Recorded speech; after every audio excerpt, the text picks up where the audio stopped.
Hey, you want to go for a walk? Sure.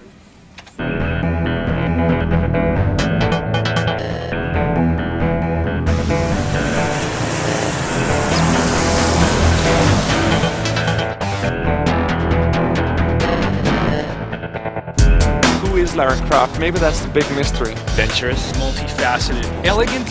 she's nothing and she's everything.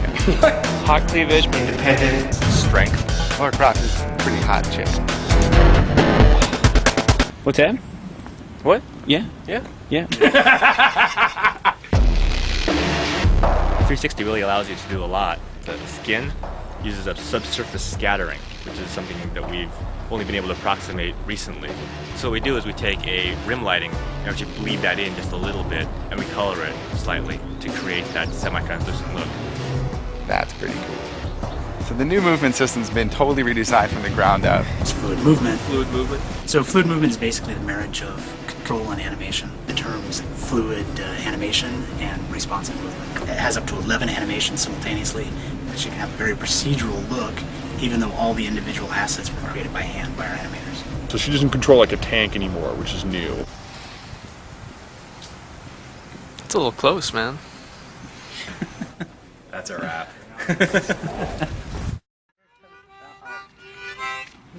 My brother, he's kind of gay.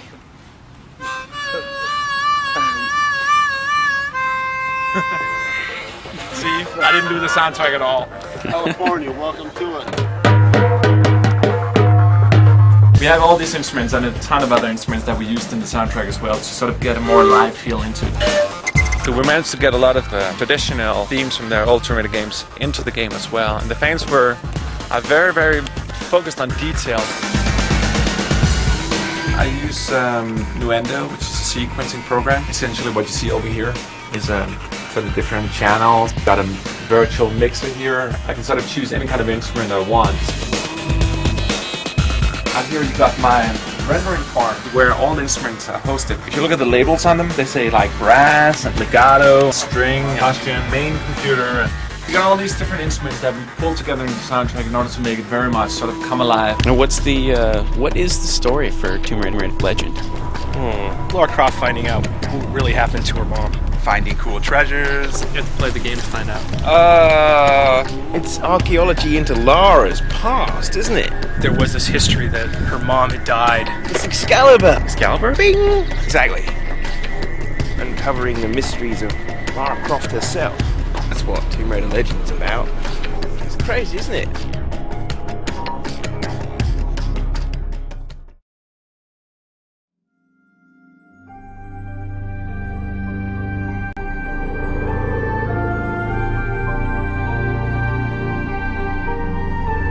Tomb Raider Anniversary is a new action-adventure game starring Lara Croft that's inspired by the original Tomb Raider 1 that came out in 1996. We spent a lot of time really being careful about the choices that we made about what we wanted to include and what we wanted to change and what we wanted to keep so that we could make a game that was both sort of fresh and interesting to people who hadn't played it before, but also wouldn't sort of tarnish the memory of the original game for those that had experienced it. The things from Tomb Raider 1 that we thought really worked, that we wanted to revive, were the sense of exploration and adventure and sort of isolation. That was extremely appealing to people. It made them feel like they were adventuring on their own. It features the same locations as Tomb Raider 1 and suggests many of the same areas and puzzles, but with a modern game sensibility. They're all back.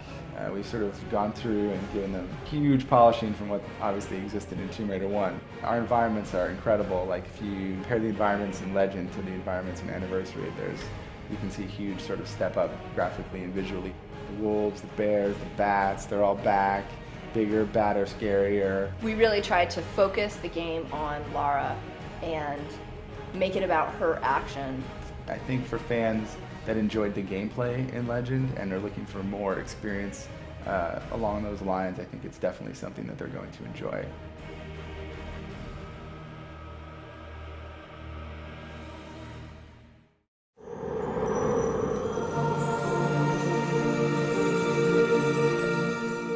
My name is Troels Folmann. I am the composer of Tomb Raider Anniversary Edition.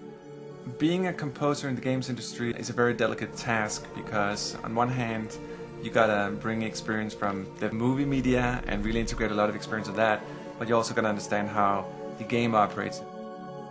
One of the sort of nostalgic factors we wanted to play on was related to the reveal sound in the first game. You have this wonderful vibraphone kind of sound for all the reveals which you just had to get in. The original goal was to go back, listen to the original music, being faithful to the original soundtrack, but still evolve it. In Trey, we wanted only to use a symphonic orchestra and really just being very traditional in the sense, so the 4 main levels each have a classical setting and they have different kind of themes and so forth, but the whole thing is classical and very traditional. You have the whole symphonic orchestra. You got strings, you got brass, you got woodwinds, you got percussion, you got choirs, which is sort of the typical setting for doing these type of scores. I think more importantly, it's not so much about the instrumentation, but what you can really expect to hear is the themes. We got all the thematic material from the original games. The choirs are back, even though I've modified them somehow. I think some of the music in Egypt had an interest to me. There's a sort of typical way you score Egyptian music, and it's not really Egyptian, it's Persian. People don't know that, but there's certain scales you use in Persia. Another thing that was really important was for the cinematics. All the cinematics are very sort of in a classical, typical orchestrated sense. In Legend I used way many different things, combined them electronica and like jazz and weird kind of stuff. When this one is super classical, all the cinematics are just completely orchestral like the game as a whole. The soundscape for Tomb Raider Anniversary is different from Legend in that it's an evolution and it's a lot more varied and a lot more detailed. The goal in creating the audio environment was really to try and sell the area where you were. Different games have different themes and different tones. For Tomb Raider, we wanted really an epic, adventurous feel.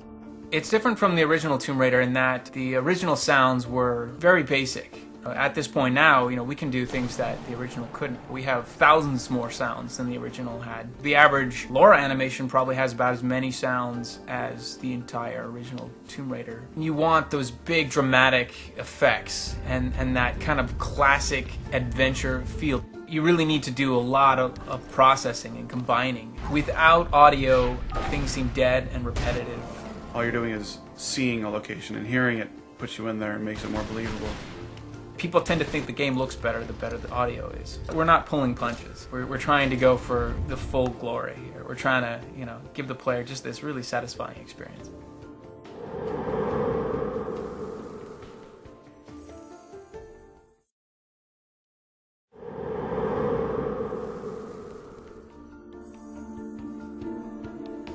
Tomb Raider Anniversary was influenced by the original Tomb Raider, mostly in terms of some of the more logic puzzles. The original Tomb Raider had a lot of puzzles where it was sort of like pull a switch, open a door, and then you'd get through that door, and then you'd come across another door, and you'd have to find a switch or a key to open that door. And so in Anniversary, getting around that was kind of a difficult thing to maintain the original feel. What we tried to do in Tomb Raider Anniversary was to move away from relying upon those sorts of mechanics too frequently, and to allow the player, through the use of our physics system, to get more directly involved in what they were doing. We've had to take a whole new look at how we approach the design of our puzzles, provide interactions which are much more visible, much more intuitive, that resonate more with the player and give the player more a chance to feel that they're actively imparting into the steps that solve the puzzle. The fundamentals of a good puzzle are something that's really easy to pick up and really easy to learn how to manipulate, but difficult to master. In Tomb Raider Anniversary, we're trying to make puzzles that are easy to understand. You see all the parts laid out in front of you, and you understand what needs to be done, but it's just a challenge to sort of put all the pieces together and figure out how you're going to accomplish that. A puzzle needs to be identifiable. You need to be able to tell that a puzzle's there and what you need to do. Mainly because if you can't identify a puzzle exists, then you've already failed. Things I think about when I'm designing a puzzle are always the end user. I'm always trying to put myself in the position of the player and try to figure out how would they go about solving this puzzle. I hope people really enjoyed Tomb Raider Anniversary, and hopefully it will live up to people's expectations. It's been a franchise that's been around for 10 years, and hopefully it will keep going strong. So Hope people enjoy it.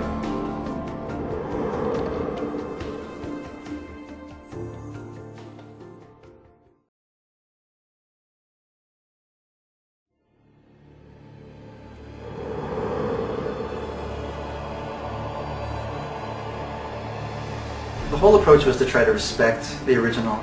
Everything is geared around trying to recreate that feeling from Tomb Raider 1 of exploring abandoned places, ancient places, finding something secret that other people have not seen for a very, very long time. I think if people played the original, they'll feel like this is close to the original, even though if they actually went back and looked the two side by side, they'd be very, very different. And trying to get that special feeling is not just about one part of the art, it's about the whole look and feel. And it's about the palette and the tones and the lighting and the atmosphere and the sound and the way that the design is laid out.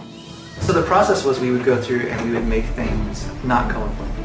We would light things so that they were desaturated. When you looked at it with the desaturated lights, things looked a lot more realistic. And then we would go back at the end and add color with, overgrowth, flowers, and vines. We really upped the scale a lot. That's probably been the biggest thing. Everything is more grand, more vast, just giant compared to the original. It was the introduction of the game, and I think it does a good job of getting you in the mood. You have a sense of mystery and adventure, like you don't know what's going on, you have to explore all these things. And even within Peru, it changes so much. So it goes from a very snow-covered landscape to a more lush, green environment, and then into a dusky temple. Greece in particular, we went for a cool, dark, underground feeling because it's the whole fiction of that level is that it's hidden in the mountain. And then Egypt, we tried to go for the hot, glaring sun, contrasting with the coolness of ancient hidden temples. A lot of areas start out very sort of murky and get bright as you go up. There's a lot of areas where we wanted things to be really mysterious, so towards the end of Egypt things get really sort of dark and mysterious, and then they get bright at the end. And then Atlantis is volcano, hot, fantasy, and it's completely different to the other three settings. So it's a nice way to round off the game.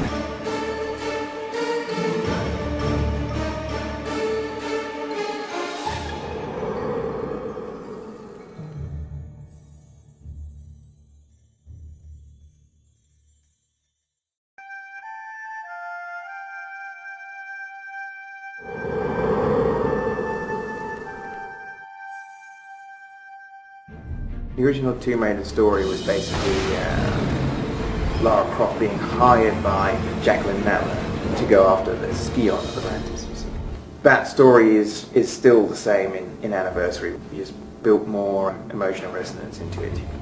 Basically in Tomb Raider 1, we just had to tell a story as quickly and efficiently as possible. So there was no real time for anything that's actually important in storytelling, things like motivation and how do they really react to each other, what effects do they have on each other, and all of these sorts of things we just didn't have time to explore. So in Anniversary it was very much going into the whys.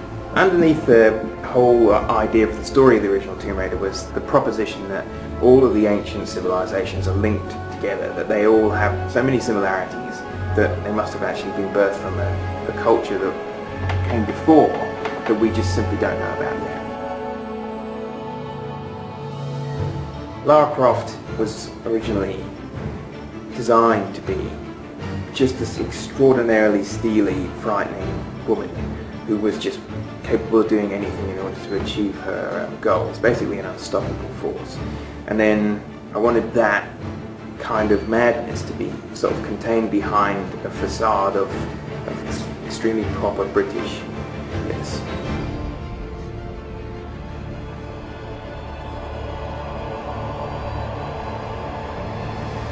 Essentially, the story of Anniversary is about how far Lara will go for her obsessions.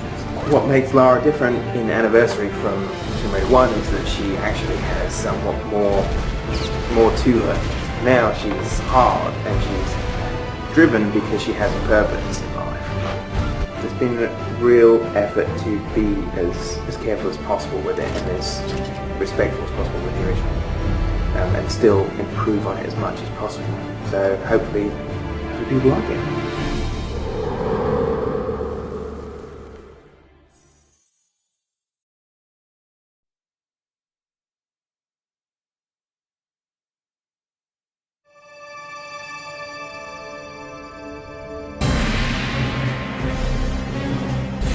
Lindstrom, creative director. In Underworld, we wanted to raise the stakes because we wanted a much more epic experience.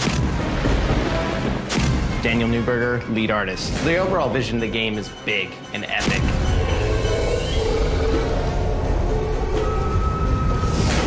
Pavey, lead programmer. We knew that we had to rebuild our engine from scratch. We really wanted to stretch the limits of the system. We wanted Lara to be able to go into the world and embark on this epic adventure, but rather than having her go out and save the world as traditionally done, we wanted to turn that on its head. In this Tomb Raider, we go to a lot of different places. We go to the bottom of the ocean, you go to icy underworlds, you visit jungles.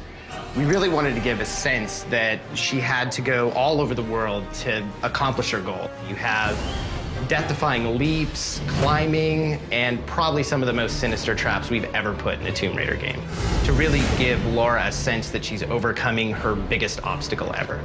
The environments in Tomb Raider are beautiful, but don't stand around too long or they'll definitely bite you. Harley Wiedow, lead designer. One of the wonderful things about the current generation of platforms is it allows us to be limited only by really our imagination. The truth is that her skills, her environments, her abilities have been so expanded upon that you can do things with Lara Croft in Underworld that you can't do with any video game character anywhere. I think we've really turned the page in terms of what the player can expect when they move into one of these worlds and they just find that it's mind-bogglingly detailed. Tomb Raider stories have always been about Lara Croft going out into the world, discovering lost cities and tombs, and finding artifacts. So in Underworld, we wanted to raise the stakes. What Lara does is she goes after the artifacts she's looking for, but finds out fairly early on that doing so is actually dragging the world to a possible catastrophe situation. So she has to face the fact that pursuing her own goals is actually putting the world in danger. You get excited, you get thrilled, the hair stands up on the back of your neck, because what you're doing isn't just a game mechanic. You're in the location, you're Lara.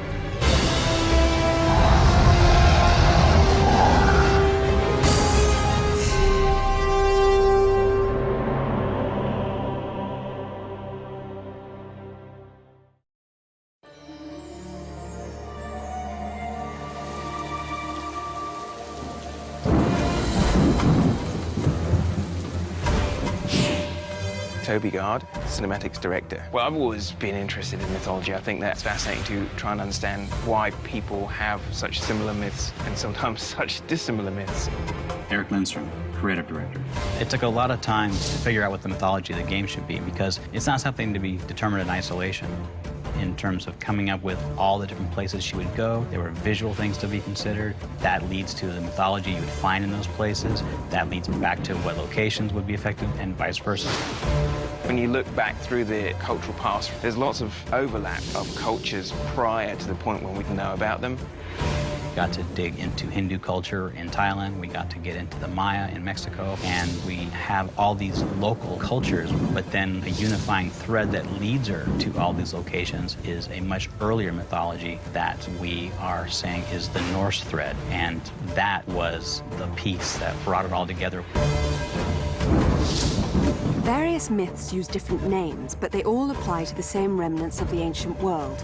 In Tomb Raider Underworld, Lara Croft uncovers the truth behind the myth of the Norse civilization. On her journey, she basically realizes that she needs to recover Thor's hammer. Thor's hammer is actually one of the most interesting archaeological pieces of mythology. It's compelling because it's actually so powerful that it is capable of killing immortal gods. As Lara fully uncovers the sort of secrets behind Norse mythology, she realizes that the hammer itself could possibly unleash Ragnarok, the end of the world. Pursuing her own goals is actually putting the world in danger. I need Thor's belt to get his hammer, and I need the hammer to kill a god.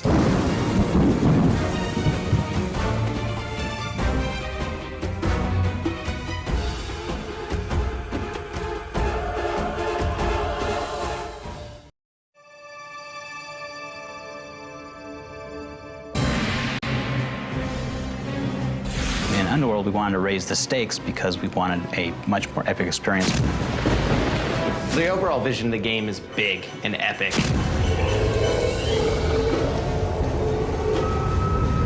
We knew that we had to rebuild our engine from scratch.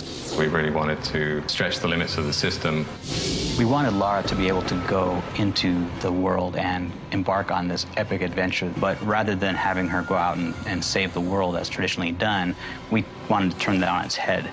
In this Tomb Raider, we go to a lot of different places. We go to the bottom of the ocean, you go to icy underworlds, you visit jungles. We really wanted to give a sense that she had to go all over the world to accomplish her goal. You have death-defying leaps, climbing, and probably some of the most sinister traps we've ever put in a Tomb Raider game, to really give Lara a sense that she's overcoming her biggest obstacle ever. The environments in Tomb Raider are beautiful, but don't stand around too long or they'll definitely bite you. One of the wonderful things about the current generation of platforms is it allows us to be limited only by really our imagination. The truth is that her skills, her environments, her abilities have been so expanded upon that you can do things with Lara Croft in Underworld that you can't do with any video game character anywhere.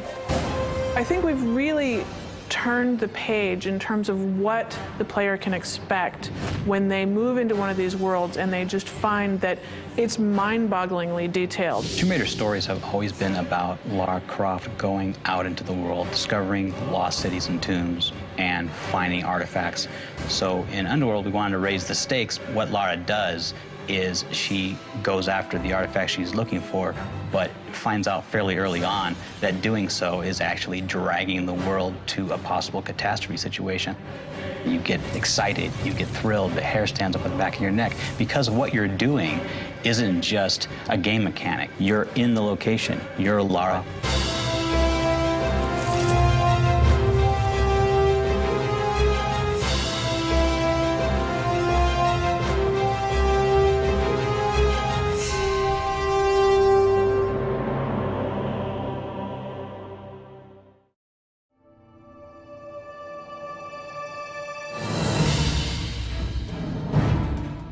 When we first sat down to talk about what additions we would make to Tomb Raider Underworld, what we said is, what are her current limitations? And what limitations does she have that doesn't make sense for her to have?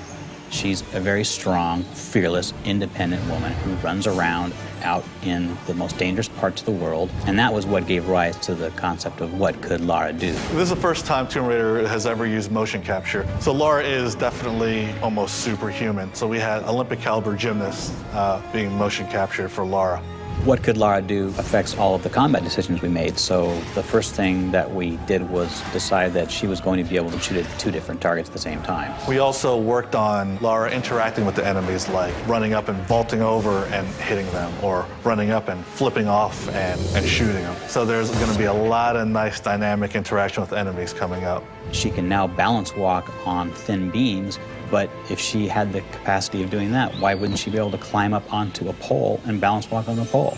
So she can do that too. Now she can take out her gun, switch hands, and shoot if she's on a pillar, or if she's on a ledge, or if she's on a balance beam. She can still do combat. All these create a string of animations that just is enormous. The number of animations Lara has is rumored at 1,600, but we have another batch that adds another couple hundred. So, I mean, I wouldn't be shy to say she has over 2,000 animations.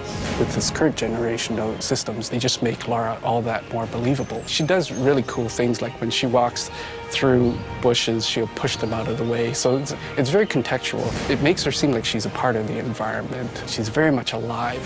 You'll see a lot of detail in there that we've never been able to achieve before. All this sort of makes her some of that you can actually relate to.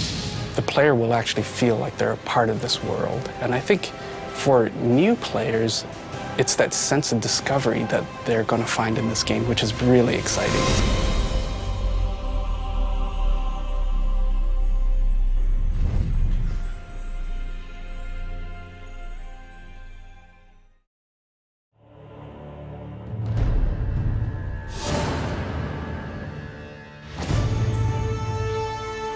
Part of the experience we wanted players to have was to just wade into this large interconnected environment and to start exploring.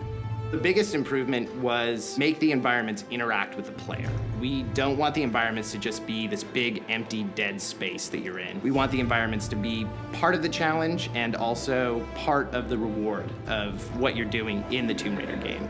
We wanted to give her this environment that was rich to explore, but also the tools and the mechanisms by which she can go in and master that environment.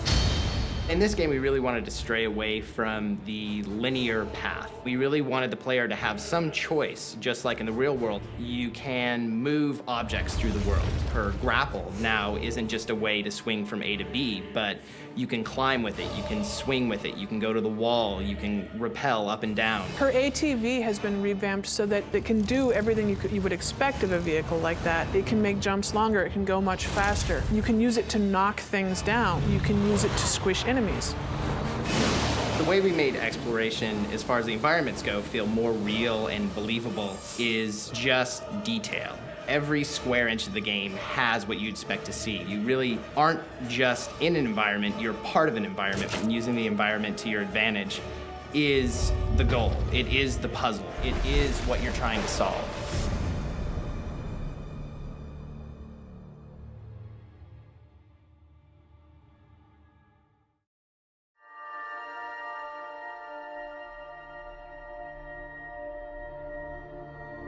Beautiful is kind of a funny word when you're talking about games, because you can have an environment that's beautiful, and yet at the same time it's foreboding and scary and dark. One of the things that we're really focusing on in this game isn't just the lush environments on the top level. Underworld, as the name would have you believe, it's a lot darker and more sinister than other Tomb Raider games have been. One of the things that makes our environments beautiful is the amount of detail that goes into them. That same detail is one of the things that makes them dangerous. When she goes to Mexico, it's chucking down rain, and it's doing it not just because we can make it rain, it's because it's a scene that wants rain. It's a mood that we want to have her pursuing this underworld. The way the environment can harm you is definitely abundant. You're climbing up sheer cliff walls, you're jumping over grand chasms, you're on a motorcycle jumping over spiked pits.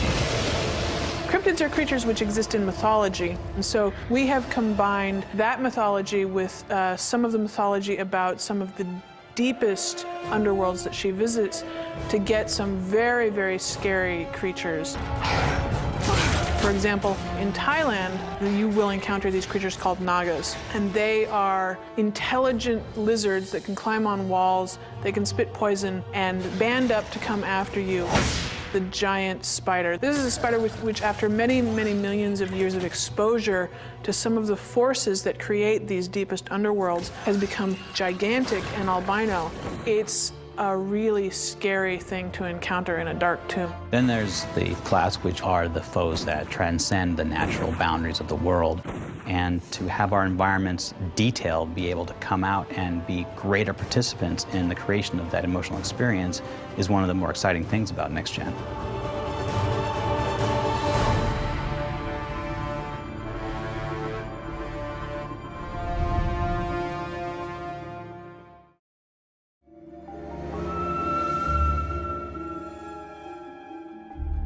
The main goal when we started working on Beneath the Ashes was to bring an all-new gameplay and story experience, something that would be more than just an expansion pack, and a whole new adventure.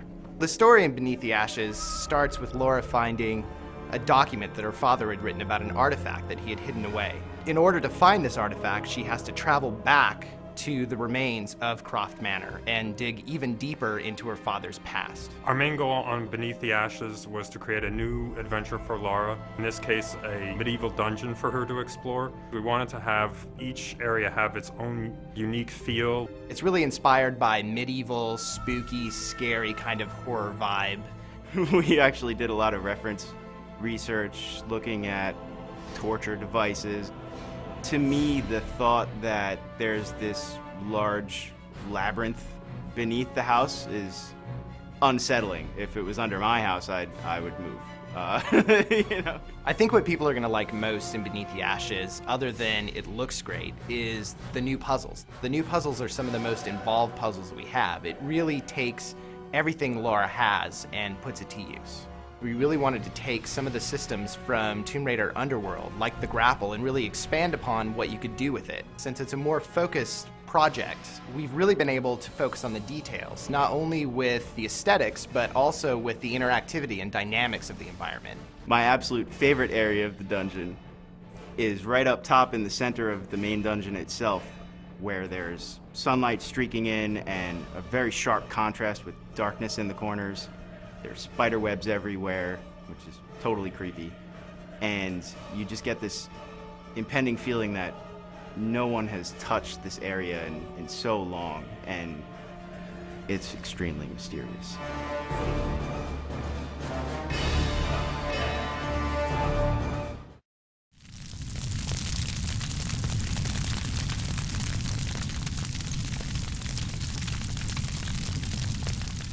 We have a brand new playable character in the Tomb Raider universe, the Doppelganger.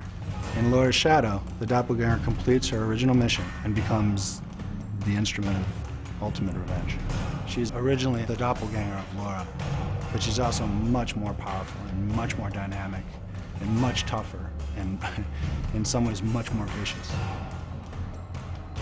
Whereas Lara would normally go through a level and explore and find keys to get through certain situations, the Doppelganger would just use her strength, use her speed, and just bust through it.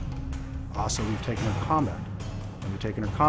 And we've kind of moved away from her guns a little bit, and instead we've moved more into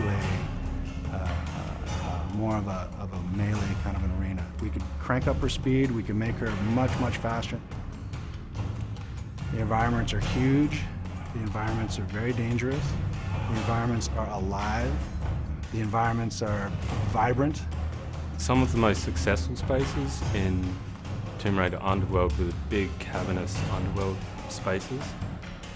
We're taking those and bringing them to the next level so that when the player walks into a room, they're just jaw-dropped. The environments themselves are more dangerous, the traps are more dangerous, and the whole thing is just grittier and grungy.